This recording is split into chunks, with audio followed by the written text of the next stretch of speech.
Buenas noches, hermanos, hermanas, amigos y amigas, aquí en la Parroquia de la Ascensión de la Iglesia Española Reformada Episcopal, perteneciente a la Comunión Anglicana, el que os habla el Reverendo Miguel Ángel Pino, dando comienzo a nuestro oficio vespertino.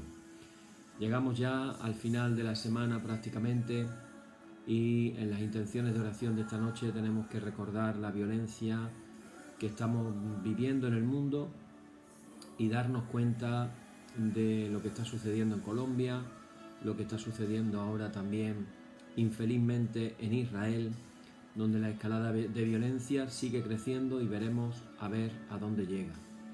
Son por el lado palestino 2.000 cohetes lanzados en esta nueva ofensiva, aunque tengo que aclarar que por parte de Palestina todos los días que tienen cohetes disponibles los lanzan, sobre todo a los territorios de los colonos.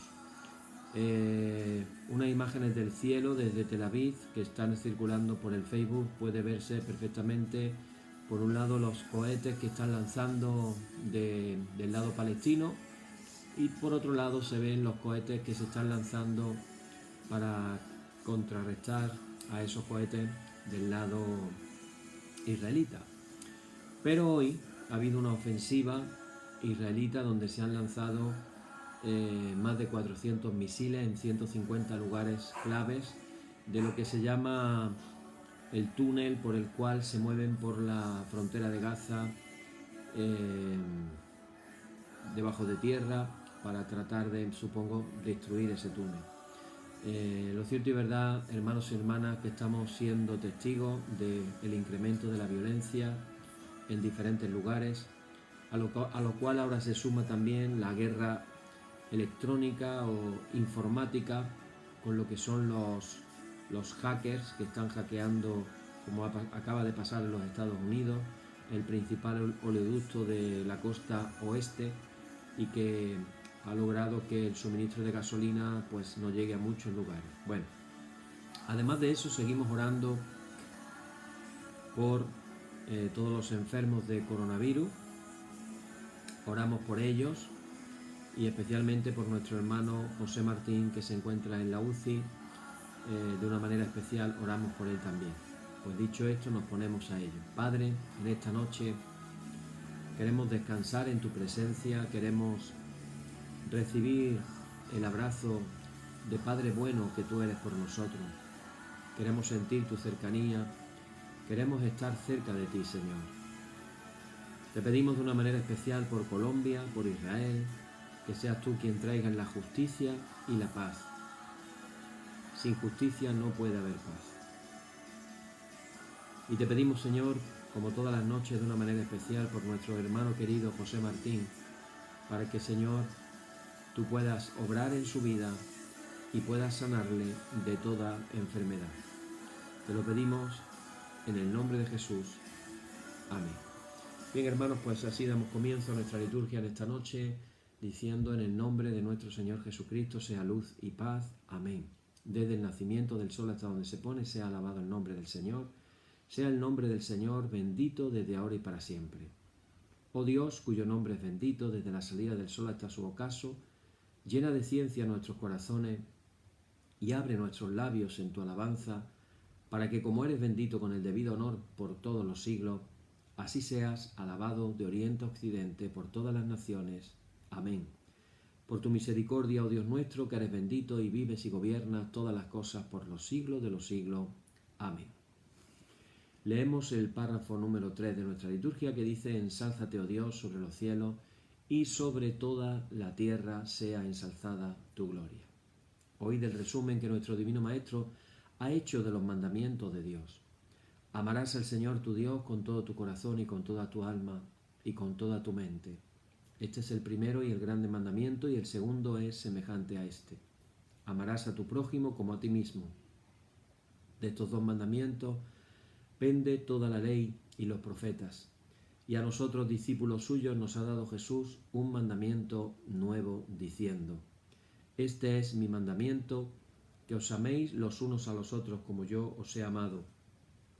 En esto conocerán todos que sois mis discípulos, si tuvierais amor los unos con los otros. Oremos, hermanos. Señor Jesucristo, sin cuya ayuda nada podemos hacer, vive en nosotros.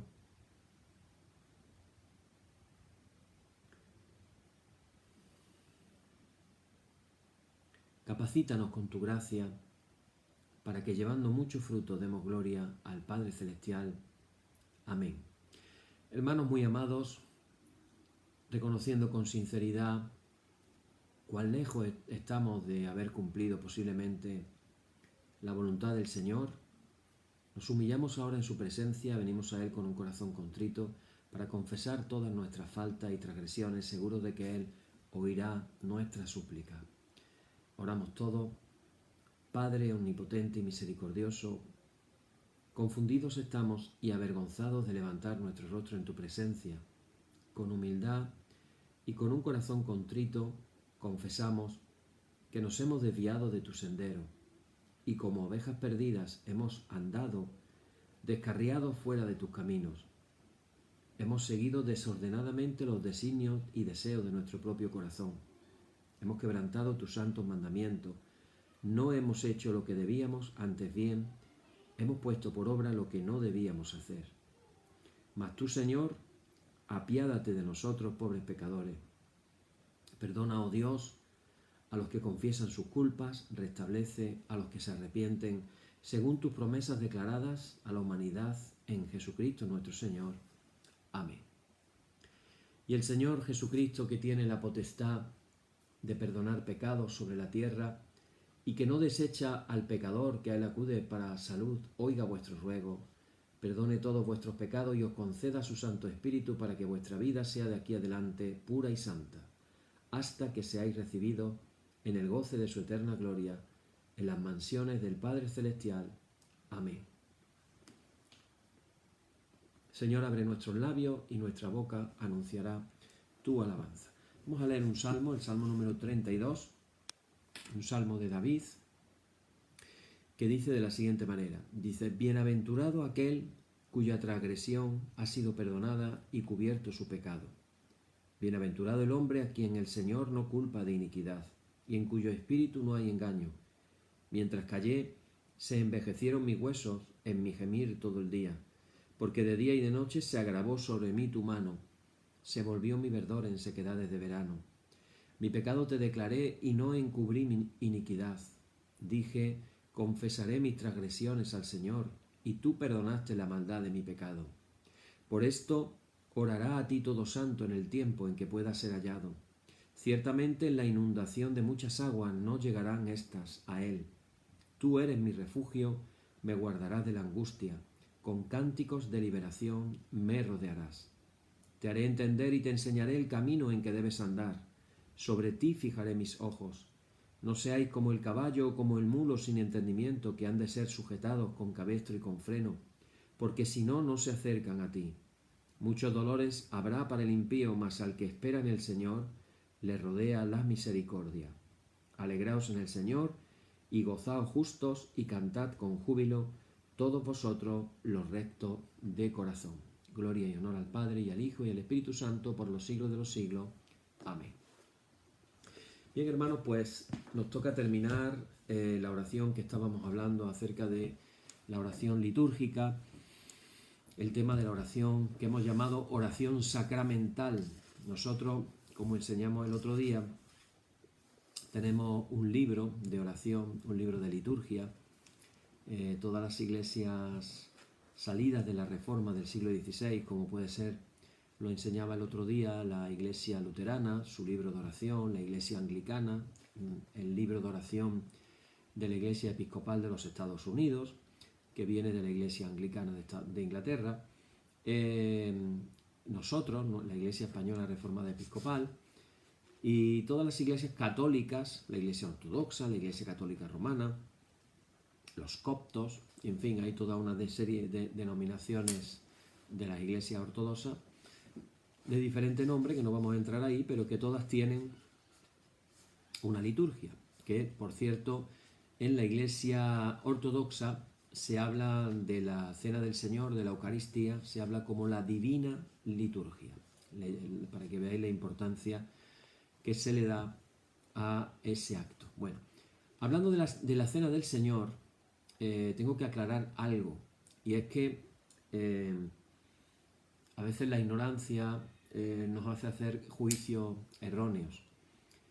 Fijaros, cuando desde un lado vamos a hablar de diferentes perspectivas, cuando desde el lado protestante se habla de la Cena del Señor, en líneas generales o muy comúnmente se está hablando de algo que se celebra, voy a hablar en general, luego están las excepciones y las particularidades, pero en general estamos hablando de vamos a decir, un acto que se hace una vez al mes, normalmente, al final de un culto normalmente consta de un tiempo de canciones y un tiempo de predicación.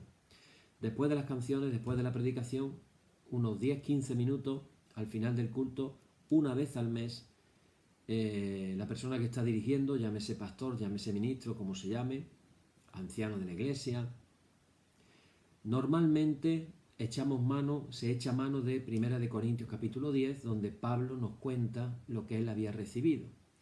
Y ahí habla de la institución de la Cena del Señor y entonces él lee esas palabras. A eso se le llama la Cena del Señor en el mundo protestante. Entonces, si te paras a pensar por un momento, ha derivado lo que se vivió en los tiempos de la Reforma, ha derivado en una actividad, la Cena del Señor se convierte en una actividad de 10 minutos, 15, 20 a lo sumo, una vez al mes, en los que sencillamente se lee un texto de 1 Corintios 10 y se le reparte a todos los hermanos, a los que están en comunión con la iglesia, bautizados, un vasito pequeñito para beber de una manera como un chupito, para beber individual, así como un trocito de pan. Normalmente se suele utilizar un pan de molde y se corta en cuadraditos muy pequeñitos y eso es lo que se utiliza. Yo solamente quiero que reflexionemos por un momento, hermanos, qué importancia le estamos dando a la Cena del Señor si le dedicamos 15 minutos al mes. Piénsalo. Y es que muchas veces hacemos cosas y no las reflexionamos ni las pensamos y entonces decimos,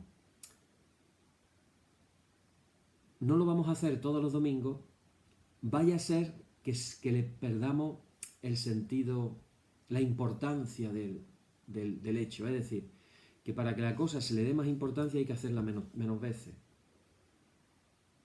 Entonces esto como que dijéramos, en los que son matrimonios los vamos a separar, que se vean lo menos posible para que cuando se vean se tengan mucho cariño.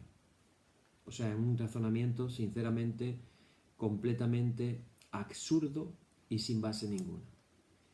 Ahora, cuando en las iglesias católicas, vamos a ver las diferencias, se habla de la Cena del Señor o la Eucaristía significa acción de gracias. Es decir, es lícito llamar a la Cena del Señor Eucaristía, es una acción de gracia. Pero cuando nosotros hablamos del oficio de Santa Comunión, es lo que hicimos nosotros ayer precisamente.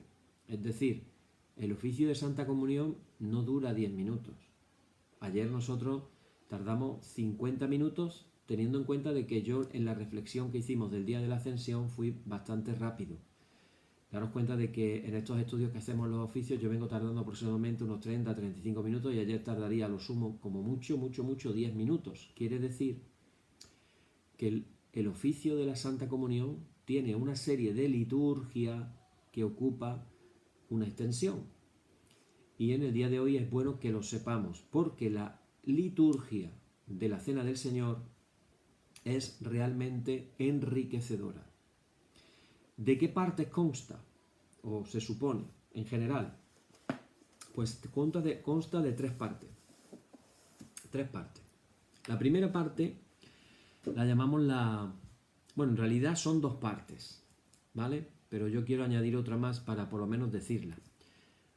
Una Eucaristía o un oficio de Santa Comunión tiene 2 partes. Lo que se llama la mesa de la palabra y la mesa de la Eucaristía o de la Cena del Señor. En una mesa nos alimentamos del pan de la palabra de Dios. En otra mesa nos alimentamos del cuerpo y la sangre de Jesús. Pero hay una parte muy importante también en la Santa Comunión, que es la parte de la confesión. Nosotros hacemos una confesión al principio, decimos en el nombre del Padre, del Hijo y del Espíritu Santo, y ahí se hace en la liturgia mozárabe en concreto, hay un dato curioso, y es que decimos el Padre Nuestro 2 veces, no una, dos veces lo decimos. Al principio dice el oficiante, el que comienza, dice en el nombre del Padre, del Hijo y del Espíritu Santo, y entonces dice, a ver si lo sé decir de memoria.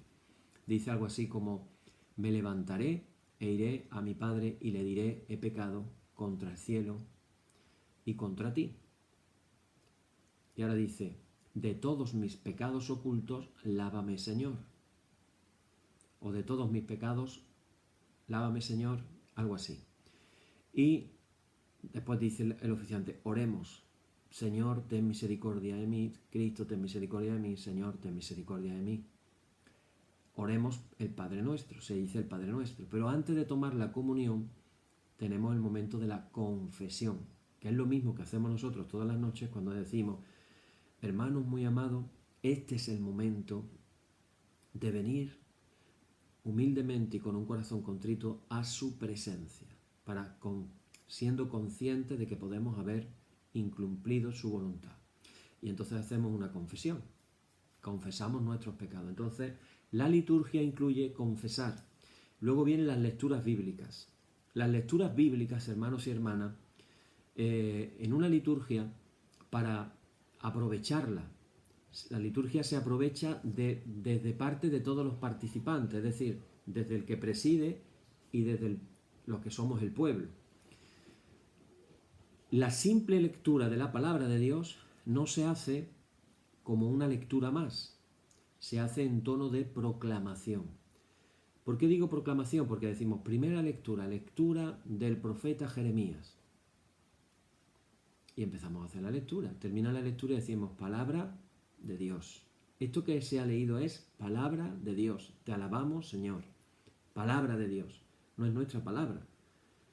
Y luego cuando se dice el Evangelio, que se proclama, daros cuenta el misterio de la proclamación del Evangelio y de la lectura de los textos bíblicos, que esto es algo, hermanos y hermanas, que no se lo ha inventado la Iglesia Católica. Esto lo hacían los primeros cristianos de las primeras comunidades, desde los primeros años. Os he hablado en alguna ocasión que el Evangelio de Marcos, si se lee de una sola vez, tardas 1 hora en leerlo. Había reuniones de los primeros cristianos que, además de leer a los profetas, que los seguían leyendo, o leer otras partes del Antiguo Testamento, también leían las epístolas de Pablo. Lo dice Pedro, que las epístolas de Pablo no son fáciles de entender. Es decir, Pedro reconoce que las epístolas de Pablo no solamente se leían a las iglesias que habían sido enviadas, sino a otras iglesias. Se iban copiando y se iban comunicando. Pero cuando se leía el Evangelio, la idea que comienza a darse cuenta es que el Evangelio es como que fuera Cristo mismo el que lo está diciendo. Entonces la costumbre es, vamos a leer, mientras que leemos las otras 2 lecturas, el pueblo está sentado. Cuando se va a leer el Evangelio, el pueblo se pone de pie. Siempre que en una celebración litúrgica las personas nos ponemos de pie, eso quiere decir que lo que va a suceder tiene una tremenda importancia. Tiene una tremenda importancia. Y cuando se lee el Evangelio, el que preside dice, el Señor sea con vosotros. En Latinoamérica, el Señor sea con ustedes. Y con tu espíritu, y con su espíritu. Y en ese momento se dice lectura del Santo Evangelio. No se dice la lectura del santo profeta Jeremías, se dice del profeta Jeremías, no del santo profeta Jeremías, pero se dice del Santo Evangelio. Y ahí la lectura del Evangelio, la idea, hermanos y hermanas, es como que Cristo mismo nos lo estuviera contando. Como que Cristo está ahí en persona y nos está diciendo la palabra. como la decía a los discípulos primero. Cuando termina de decirse, se dice, ya no se dice palabra de Dios, ahora lo fijaron la diferencia, se dice palabra del Señor, palabra del Señor. Estamos hablando del Kyrios, de Jesús, palabra de Jesús, palabra del Señor.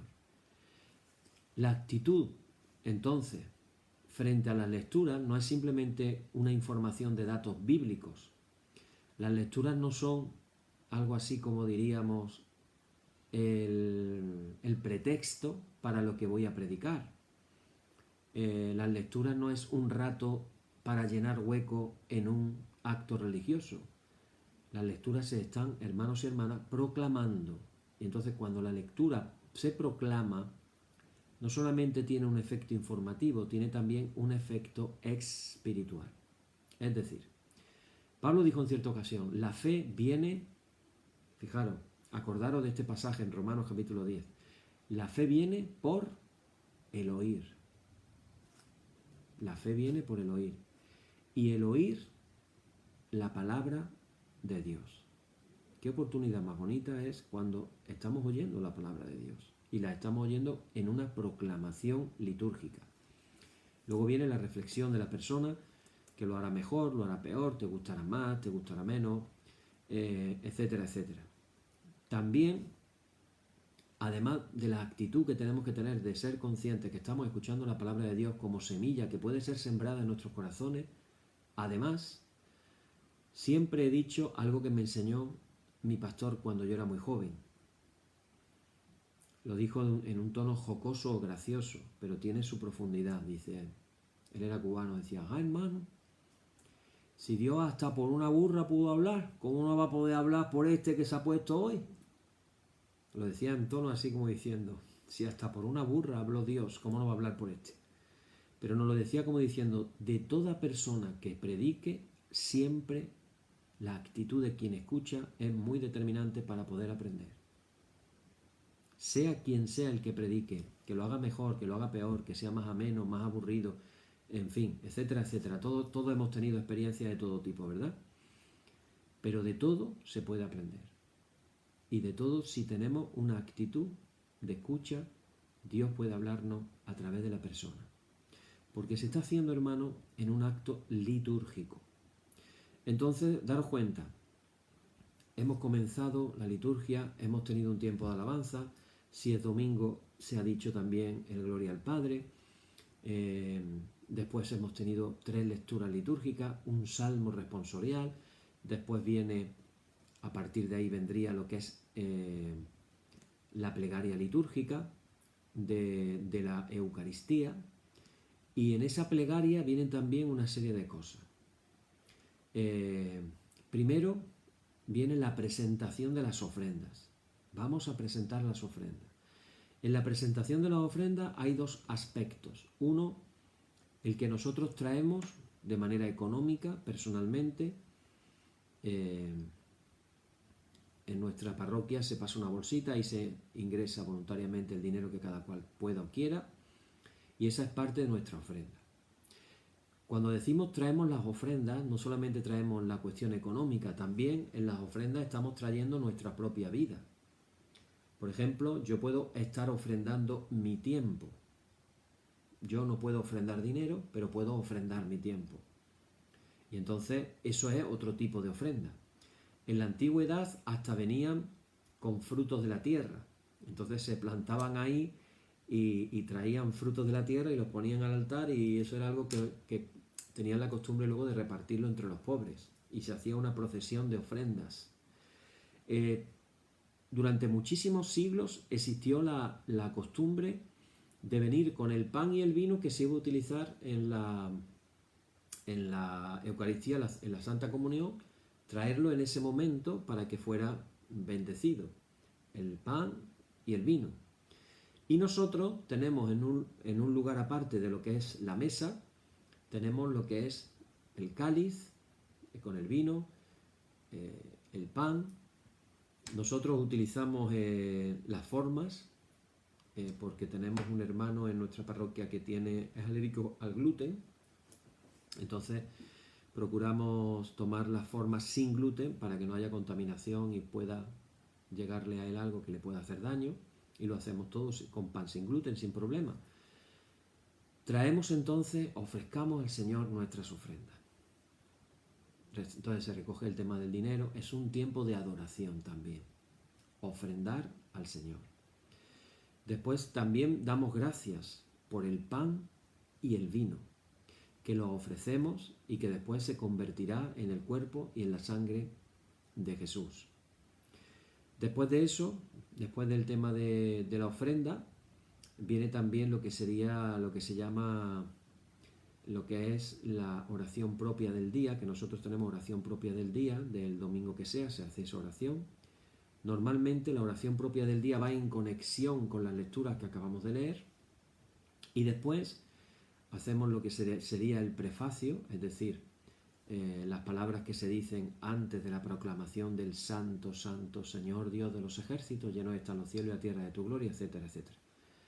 Y a partir de ahí empieza lo que sería la plegaria eucarística o la plegaria de la Cena del Señor, que es cuando decimos aquellas palabras de tomad y comed, etcétera, etcétera. Ese momento, hermanos, en el que se hace esa plegaria es el corazón de la liturgia de la Santa Comunión, como un culto completo. ¿Os dais cuenta que no es lo mismo 10 minutitos, 15 minutitos, que todo lo que llevamos ya establecido? Y que, por ejemplo, en nuestra Iglesia Española Reformada Episcopal todos lo hacemos igual en todo el territorio. En la Iglesia Anglicana igualmente tienen sus libros litúrgicos y todos lo hacen exactamente igual, celebran las mismas cosas. Hay una unidad de todos haciendo lo mismo el mismo domingo. Y ese corazón es el momento, hermano, más especial de la Santa Comunión.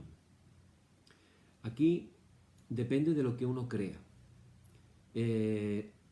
Voy a empezar de menos a más, para que nos entendamos. En el protestantismo hubo un reformador que se llamaba Ulrico, anda que el nombre, Ulrico Zwinglio. Tenía un nombre el hombre que no vea.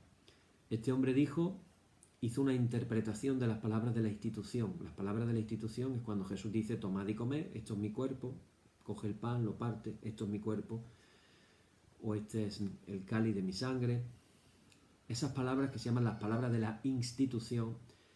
Este hombre pensó y dijo, bueno, en realidad, cuando Jesús tomó el pan y dijo, esto, el pan, esto, es mi cuerpo, en realidad lo que quería decir esto es como mi cuerpo. Y cuando tomó la copa, el cáliz, y dijo esto es mi sangre, en realidad es como que quisiera decir esto es como mi sangre. Entonces el hombre hizo ahí una serie de razonamientos lingüísticos, en lo que es una metáfora, lo que es un símil, etcétera, etcétera, e hizo una comparación diciendo, igual que Jesús dijo, yo soy el camino, y él no era un camino de tierra, era una persona normal, o dijo yo soy la puerta, y no era una puerta, era un hombre, estaba hablando en sentido metafórico. Pero claro, yo solamente voy a dar una pequeña pista. Cuando dijo yo soy, era yo soy, yo soy el camino. Eso es una cosa, pero cuando cogió el pan, no dijo yo soy el pan. Lo que dijo fue, esto soy yo. Esto soy yo. Es decir, cambia completamente lo que Jesús estaba diciendo, o había dicho hasta ese momento. A mí, si os soy sincero, por muchos años, voy a confesarme, por muchos años, eso creí porque eso me contaron. Es que en realidad Jesús quiso decir, pero un buen día yo digo, y se me viene la iluminación y digo, pero vamos a ver, si Cristo hubiera querido decir, esto es como mi cuerpo, una pregunta simple y sencilla, ¿por qué no dijo directamente, esto es como mi cuerpo? No sé si tú lo has pensado esto alguna vez. Si Cristo quiso decir una cosa, ¿por qué dijo otra? Entonces caigo en la cuenta de que lo que estamos haciendo es interpretar, o más bien reinterpretar lo que Jesús dijo e inventarnos una frase que no aparece en los evangelios. Por lo tanto, no es bíblico. no es que Jesús quiso decir. O lo dijo o no lo dijo. Y lo que dijo es lo que dijo. Entonces empiezo a darme cuenta de la postura de Lutero. De hecho, no aceptó la unidad con los calvinistas precisamente porque ellos no se bajaban del burro, ni él tampoco. Entonces, él dijo en una reunión, esto es mi cuerpo, dijo Jesús, y el que no me demuestre lo contrario no me va a convencer. Y nadie lo pudo convencer. Y aunque el Lutero era una persona muy cabezona, si alguien lo hubiera logrado convencer con razonamiento y tal, él habría rectificado. Pero nadie lo pudo convencer porque el nivel de razonamiento es muy frágil. Entonces Lutero habla de que Jesucristo está verdaderamente en el pan y en el vino. Verdaderamente, ahí está. Entonces le sacaron un nombre que Lutero nunca dijo, pero que lo dijeron un poco a tono de chiste. Entonces Lutero empezaron a decir que él creía en el empanamiento. Es decir, Jesús estaba empanado dentro del pan, en el pan. Los católicos dicen, no, aquí lo que ha sucedido es una transubstanciación, un cambio de sustancia. El pan deja de ser pan y se convierte en verdadero cuerpo de Cristo y la sangre se convierte en verdadera sangre de Jesús. Entonces llega Calvino y dice, no, vamos a buscar un término medio. Y saca un argumento que para mí, la mitad del argumento es muy endeble, de hecho es de chiste. Él dice, si Jesús está en el cielo, a la derecha del Padre, no puede estar al mismo tiempo en el pan, porque no puede estar en dos lugares al mismo tiempo. ¿Qué opinas? ¿Tú crees que el Rey de Reyes y el Señor de Señores, el Todopoderoso, el Creador del cielo y de la tierra, no puede estar en dos lugares al mismo tiempo?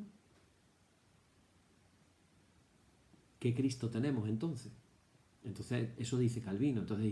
Entonces está de una manera, en realidad es una presencia espiritual. Entonces, ¿cuántas posturas tenemos ya? Y todavía hay otras, pero no las voy a explicar. Pero básicamente tenemos el que dice que esto es como que, pero que no. Entonces habla de la cena del Señor como un recuerdo o un memorial. Esos serían los seguidores de Zwinglio.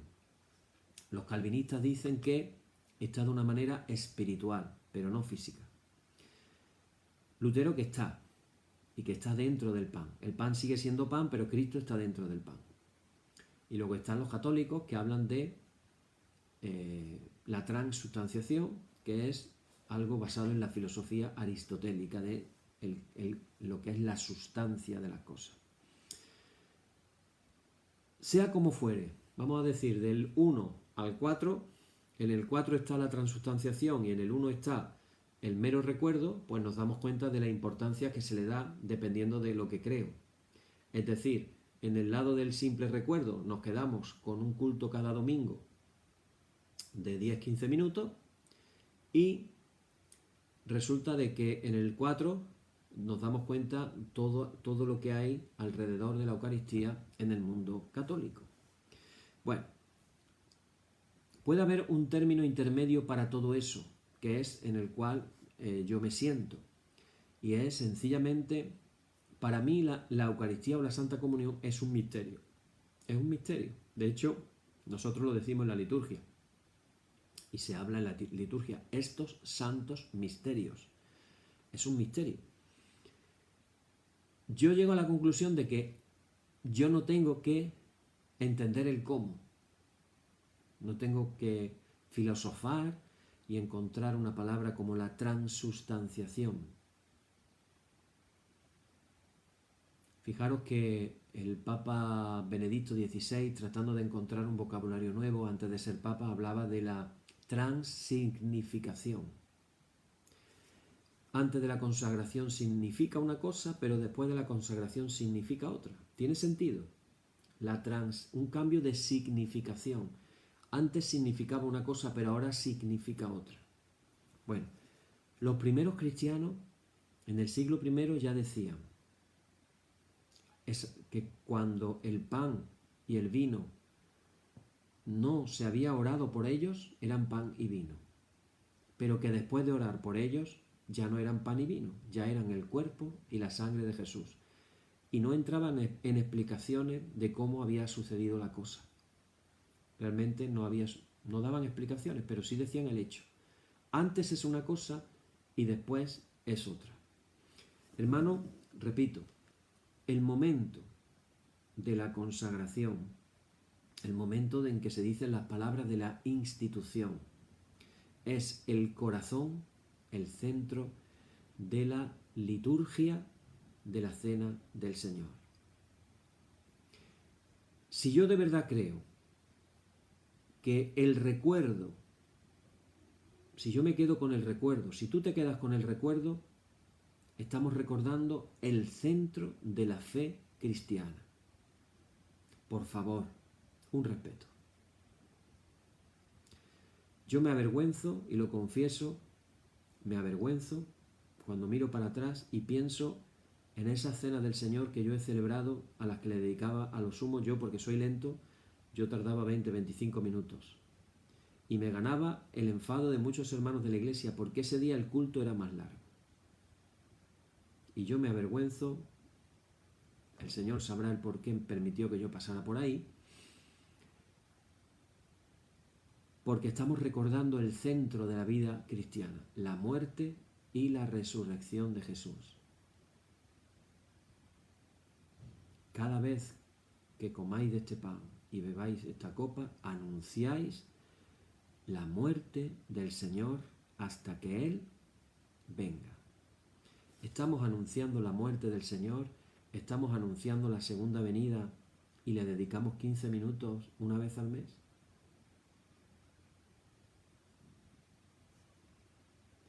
En la liturgia de la Cena del Señor, en ese momento realmente que yo considero central, fundamental, daros cuenta de que en el concepto, voy a decir esto y con esto voy a ir terminando, en el concepto judío, cuando ellos celebraban la Pascua, acordaros que la institución de la cena fue en un contexto de la Pascua. Hay quienes discuten si la última cena fue la cena de la Pascua, según nos cuentan los evangelios sinópticos, o fue en otro día que no era la Pascua, según nos cuenta el Evangelio de Juan. Ahí hay un lío que no hay quien lo desenrede. Pero era en el contexto de la cena pascual. Hay un concepto en el mundo judío, y es que cuando se celebra una fiesta, como por ejemplo la Pascua, y se celebra desde el recuerdo, y lo hacen en un ciclo anual, todos los años celebran una serie de fiestas, y la más importante de todas, fijaros, la más importante de todas es la Pascua, el día que celebran la liberación de Egipto, la liberación de la esclavitud, esa noche en la que tuvieron que sacrificar un cordero y poner la sangre en las puertas y los dinteles, que tuvieron que comer de pie y deprisa, que no pudieron amasar el pan y fermentarlo y por eso tuvieron que comerlo ácimo, con todas las indicaciones de esa noche. Cuando un judío celebra la Pascua, no solo recuerda aquella noche. El judío habla de revivir, reactualizar. Enseñan a que es como que esa familia, en ese momento, en esa noche, en el momento actual, es como que viajaran en el tiempo, se trasladaran miles de años atrás y se pusieran a celebrar la Pascua en la misma actitud del pueblo que iba a ser inminentemente liberado. Esa noche que iba a pasar por allí el ángel de la muerte, matando a todos los primogénitos de todas las casas donde antes previamente no se hubieran pintado con la sangre del cordero. Esa noche en la que los niños le preguntan a los padres: papá, ¿en qué es diferente esta noche a las demás noches? Y ahí el padre le empieza a explicar al hijo qué fue lo que pasó aquella noche. Y ahí le explica por qué comen el pan ácimo, le explica por qué comen hacen una mezcla de manzana con canela y frutos secos y se queda así como una especie de masa de color como arcilloso, recordando el material con el que hacían los ladrillos. ¿Por qué comen las hierbas amargas? ¿Por qué mojan las hierbas en un vaso con agua, con sal, recordando que tuvieron que cruzar el Mar Rojo, el mar salado? Y así le cuentan a los niños lo que vivieron aquella noche como que estuvieran en aquella noche. Pues bien, eso era lo que estaba celebrando Jesús con sus discípulos. Tenían la costumbre de poner 3 trozos de pan pequeñitos y entonces el que presidía la mesa cogía el pan del medio y hacía una bendición, una verajá. Por eso dice, y tomó el pan y lo bendijo y dio gracias. Entonces, en griego sería bendecir, una eulogia, de ahí viene la palabra elogiar. Entonces Jesús hizo una eulogia. Normalmente, bendito seas Señor, Dios del universo, que has creado el pan. O sea, se habla del Dios, el Dios creador. Es una verajá en hebreo, una eulogia en griego. Y después dice, y dio gracias, eucaristía, el verbo eucaristos, y dio gracias. Entonces, para el judío, el primer pan simbolizaba simbolizaba Abraham, el del medio era Isaac y el de abajo era Jacob. ¿Cuál cogía? El del medio, Isaac. ¿Qué pasó con Isaac? Con Isaac la historia es que Dios proveyó un cordero. Y fíjate qué curioso, lo que se sacrificaba en la Pascua era el cordero. Y fíjate qué curioso todavía que cuando Juan el Bautista vio a Jesús yendo para el bautismo, le señaló y dijo, he ahí el Cordero de Dios que quita el pecado del mundo. Coge ese pan y hace la bendición. Y fijaros, qué curioso, todo va cuadrando. Lo cogió, lo bendijo, dio gracias y lo partió. Y lo dio a sus discípulos diciendo, este pan que se ha partido, este pan, esto es mi cuerpo, que será partido o entregado por vosotros. ¿Qué estaba diciendo Jesús? ¿Quién era Abraham? ¿Quién era Isaac? ¿Quién era Jacob? Pero ahora es el Padre, y el del medio, ¿quién es? El Isaac, ¿verdad? Y después del Padre, ¿quién va? El Hijo. ¿Quién es el Hijo? Jesús. Por eso Jesús dijo, esto no es Isaac. Ya no es Isaac.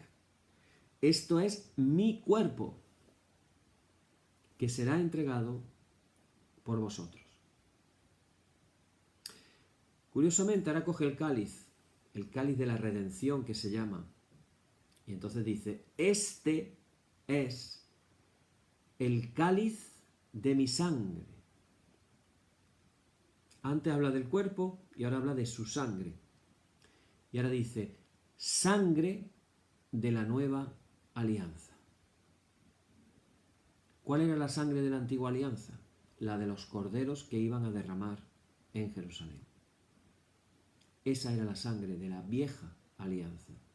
¿Qué está haciendo Jesús entonces en ese momento? Está instituyendo un nuevo sacramento. Está instituyendo el nuevo pacto, la nueva alianza.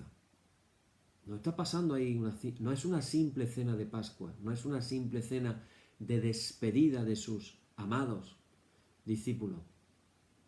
Está instituyendo un tiempo nuevo. Un tiempo nuevo.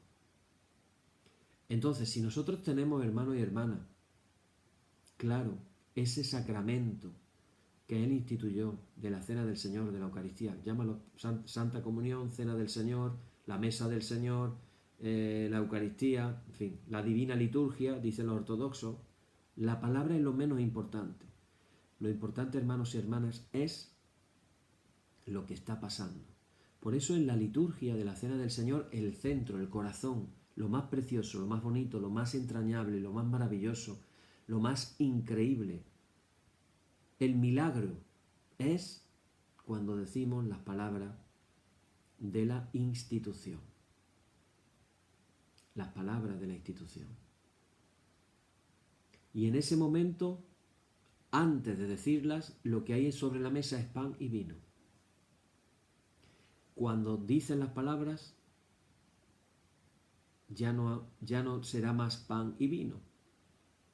Ahí está presente el cuerpo y la sangre de Jesús. Fijaros qué curioso, el Evangelio de Juan no aparece la cena. ¿Lo has pensado? No aparece la cena, pero aparece toda una serie de enseñanzas, comenzando en el capítulo 13, el lavatorio de los pies, sabiendo Jesús, dice, sabiendo Jesús quién era, de dónde había venido. Me encanta esa manera de empezar el Evangelio tan maravillosa, sabiendo Jesús quién era y de dónde había venido. ¿De dónde había venido Jesús? De estar con el Padre en la eternidad, de ser testigo de toda la creación, porque su palabra fue la que creó todo, como ya dijimos el otro día. Sabiendo quién era y de dónde había venido, se puso a lavarle los pies a los discípulos. El Rey de Reyes y el Señor de Señores, el que sostiene todas las cosas con la palabra de su poder, se expone de rodillas a lavarle los pies a sus discípulos. Pedro entiende lo que está pasando. Por eso le dice, Señor, nunca jamás permitiré que tú me laves los pies. Y entonces Jesús le dijo, Pedro, si no te lavo los pies no tienes parte conmigo. Y entonces ahí Pedro se tira al suelo y lávame todo lo que tú quieras. Pero Pedro estaba entendiendo lo que estaba pasando. Era algo realmente inusitado y era algo realmente impresionante. Tenemos la oración del capítulo 17, la llamada oración sacerdotal, Padre, que ellos sean uno como tú y yo somos uno. Esa oración tan maravillosa. Todo eso es previo a la última cena. ¿Cómo, hermanos, no vamos a darle la importancia a lo que está sucediendo? Yo te animo, si nunca has tenido una experiencia con una oración litúrgica, con una experiencia sacramental, te animo a que la tengas y lo hagas con un corazón abierto. En las liturgias no te vas a encontrar herejías, te lo puedo asegurar. Son oraciones de siglos y siglos, milenios, que han venido haciendo los cristianos a lo largo de todo el tiempo. Te animo a que escuches la palabra de Dios no solamente como el que está escuchando algo más. Hazlo en actitud de, como decía Pablo, por el oír viene la fe, por el oír la palabra de Dios. Señor, que cuando yo escuche tu palabra, tú puedas sembrar la semilla de la proclamación de tu palabra en mi corazón, que encuentre en la tierra buena, que haya una palabra, Señor, que tú tengas para mí. Yo me admiro cuando me toca compartir la palabra los domingos de la conexión tan maravillosa que hay en todas las lecturas, aunque aparentemente a veces uno piensa ¿qué tiene que ver una cosa con la otra? Y sin embargo hay un hilo conector, el hilo conector de la tradición de siglos leyendo la palabra de Dios domingo tras domingo, tras domingo, tras domingo. Todo tiene realmente un sentido. Y cuando llegues al momento de las palabras de la institución, piensa que Cristo mismo está ahí, haciéndolas ahí. Cristo mismo está haciéndolas ahí. Cuando dijo, donde estén 2 o 3 reunidos en mi nombre, yo estaré en medio de ellos, a mí me recuerda que el mayor grado de presencia de Cristo, y lo digo con total convicción, el mayor grado de presencia de Cristo en una reunión cristiana es precisamente cuando celebramos la cena del Señor. Esto es mi cuerpo, esta es mi sangre.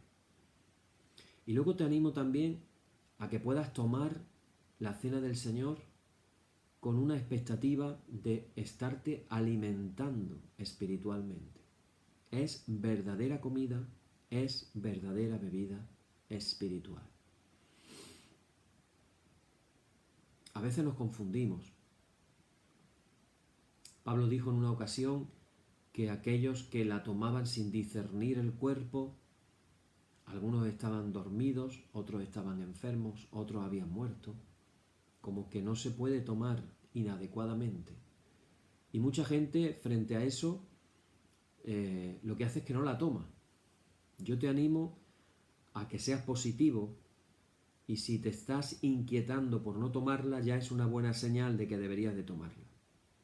Y lo que tienes que hacer es aprovechar el tiempo de la confesión, que sabes que va a estar ahí en la liturgia, y no decirlo por decirlo, sino realmente decirlo con sentimiento de lo que estás haciendo, con afirmación de lo que estás haciendo. Hermanos, alimentarnos, ¿tú te imaginas lo que supone tener la convicción de que te estás alimentando del cuerpo y de la sangre de Jesús? Te animo a que leas nuevamente Juan capítulo 6, la multiplicación de los panes y los peces, y cuando Jesús empieza a decir, yo soy el pan que bajó del cielo. ¿Veis? Ahí está diciendo, yo soy el pan que bajó del cielo. Es diferente a decir, este pan es mi cuerpo. Es otra cosa. Pero ahí dice que quien come mi carne y bebe mi sangre tiene vida eterna. ¿Cómo interpretamos eso? ¿Cómo como yo la carne y bebo la sangre de Jesús? ¿Dónde puedo yo hacer eso? Oiga, por favor, dígame, ¿a dónde voy yo para poder comer la carne y beber la sangre de Jesús y tener vida eterna? Esas fueron las palabras de Jesús. Yo te animo a que lo leas y luego trata de ir a una celebración de la liturgia, de la cena del Señor. Y trata de tomar ese cuerpo, la sangre. Nosotros tenemos la costumbre, ahora con el COVID, tenemos la costumbre de que cada persona coge una forma y la moja en la copa, que es alcohol, ahí no puede haber contagio en el alcohol. Moja ahí y cada cual se sirve. Nosotros salimos a compartirlo ahora que estamos con el tema este del COVID. Hay parroquias, antes lo que hacíamos era pasarnos la copa. Ahora evidentemente la copa, pues hasta que no estemos todos vacunados, no la podemos pasar. Pero hermanos, tengamos esto en cuenta. Podemos vivir la liturgia de una manera mucho más profunda. Y os digo que hay profundidad en la liturgia, que hay bendición. No estamos hablando de vanas repeticiones. Y quiero dejaros algo claro, y ya termino del todo. Se nos ha pasado el tiempo, a mí se me ha pasado rápido, yo no sé a vosotros, a mí se me ha pasado rápido. Cuando Jesús dijo las vanas repeticiones se refería a los gentiles. Las vanas repeticiones como los gentiles. Evidentemente los fariseos eran fariseos, pero no eran gentiles.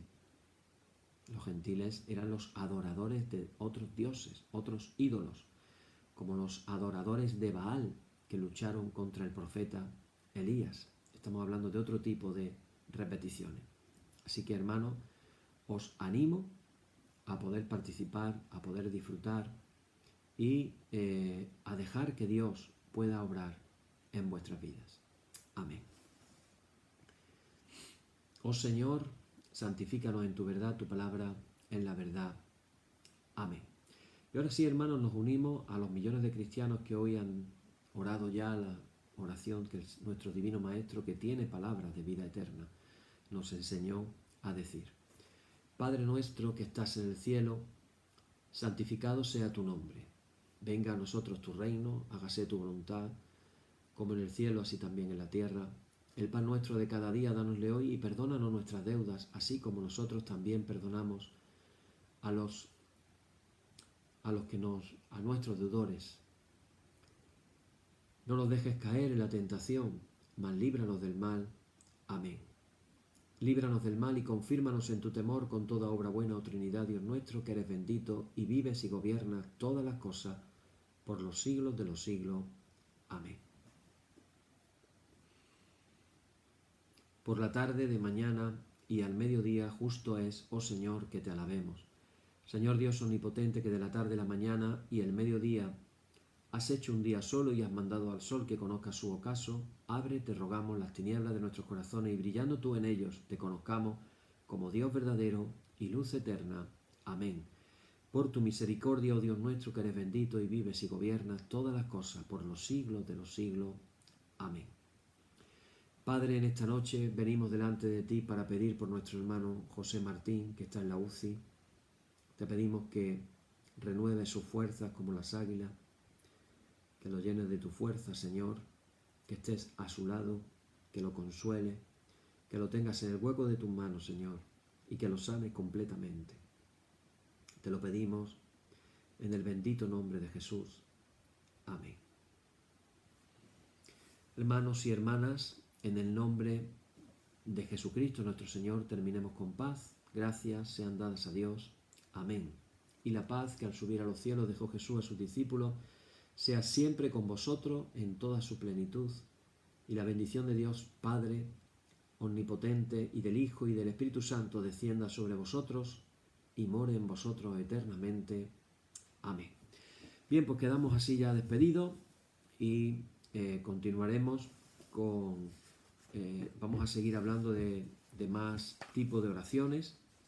De hecho, vamos a estar hablando de un tipo de oración del cual hemos hablado muy superficialmente, hemos dicho algunos toquecitos, pero vamos a hablar a partir del próximo día, vamos a hablar de la oración incesante, la oración sin cesar, la meta, el objetivo al que queremos alcanzar, vivir una vida de oración incesante. Que el Señor os bendiga mucho y hasta la próxima. Amén.